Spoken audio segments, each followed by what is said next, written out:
Your Excellency of the Federal Republic of Nigeria, Your Excellencies, heads of state and former heads of state, distinguished guests, ladies and gentlemen, and above all, Dr. John Payden, all protocols observed. It is an honor to participate in the launch of Dr. Payden's book on the challenges of leadership in Nigeria as exemplified by the life of President Buhari. I am proud that at times I am introduced as almost a Nigerian.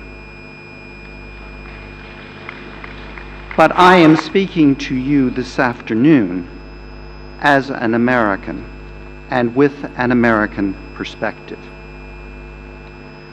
Dr. Payden has known His Excellency the President for a long time, and his engagement with this fascinating country is deep. His academic contributions are celebrated, ranging from his magisterial biography of Muhammadu to more recent works on elections and conflict prevention and management, all tied together by the imperative to preserve Nigeria's unity. He is renowned as a teacher and an academic statesman in the United States and in Nigeria, as more than a few of us in this hall can attest. He has patiently introduced numerous American policymakers and diplomats to Nigeria's rich complexities. He really cares about Nigeria. As His Eminence the Sultan of Sokoto once introduced him, he is, quote, a Nigerian of a slightly different color, end quote.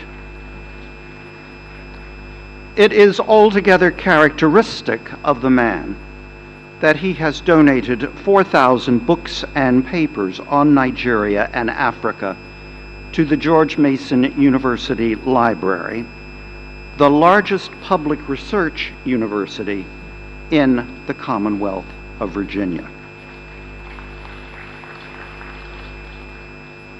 I am no academic. Rather than pushing forward the frontiers of knowledge, as Dr. Payden does, my preoccupation at the Council on Foreign Relations has been to think hard about U.S. policy. And foreign policy is not a zero-sum game.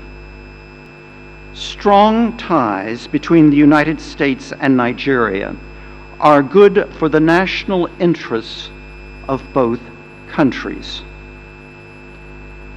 John Payden and others, I count myself among them, work hard to convince successive administrations in Washington and the wider American public of Nigeria's importance to the United States, to Africa, but also to the world.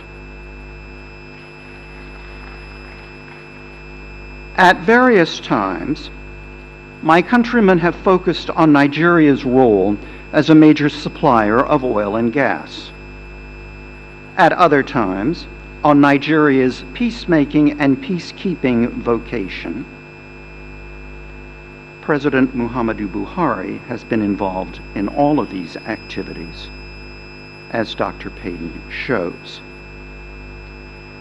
But if in general, we Americans have not paid enough attention to Nigeria, until late, we certainly did not focus enough on the giant of Africa's pilgrimage towards democracy and the rule of law.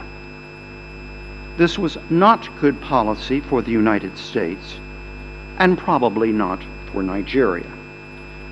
For example, we Americans were rather too willing to look the other way when rigged elections before 2015 denied office to the candidate with the most votes. Similarly, at present, I think we Americans fail to appreciate the stress on the Nigerian secular and democratic state caused by its present challenges, made more difficult by international economic circumstances. The publication of Dr. Payton's book is a major help in developing international understanding of just who Muhammadu Buhari is, as a man, as a leader, and as president. It should be widely read in Washington, New York, and London, as it will be in Lagos, Abuja, Kano, and Port Harcourt. In his book, we see Muhammadu Buhari's own personal pilgrimage from military rule to democracy, which he himself perhaps best expressed in his magnificent December 2014 speech in London at the Royal Institute of International Affairs, better known as Chatham House. His respect for the law was clearly illustrated by his peaceful acceptance over the past decade of high court rulings against him with respect to badly flawed elections. Dr. Payton's book also introduces us to other themes less well known, at least internationally, notably the President's deep concern for female education, his encouragement and support for the educational achievements of his wife and children illustrates that he practices in private what he preaches in public.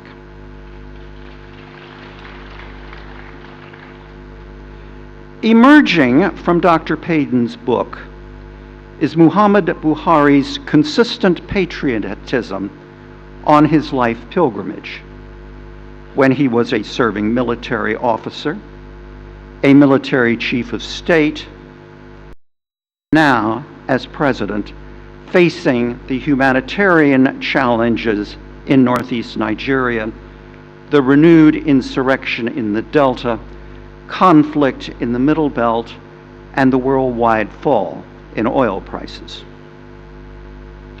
His patriotism is not flashy, unlike that of certain American politicians I could name, but I will not.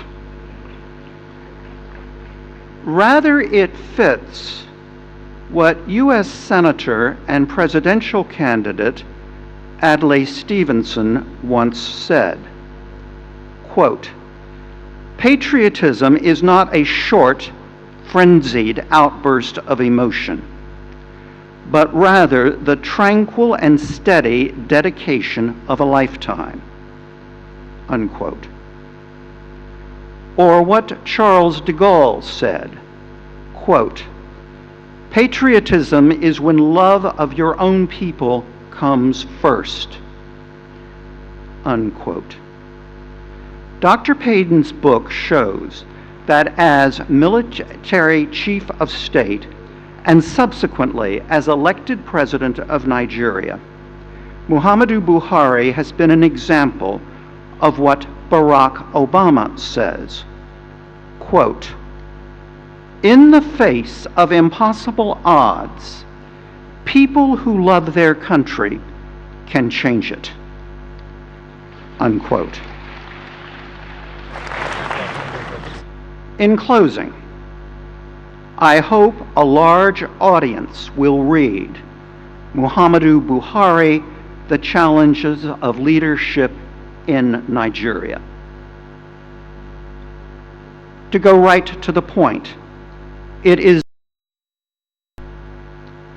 and as an American in this difficult election year, I especially hope that it will be widely read in Washington, New York, Chicago, and Los Angeles as a lesson in true leadership.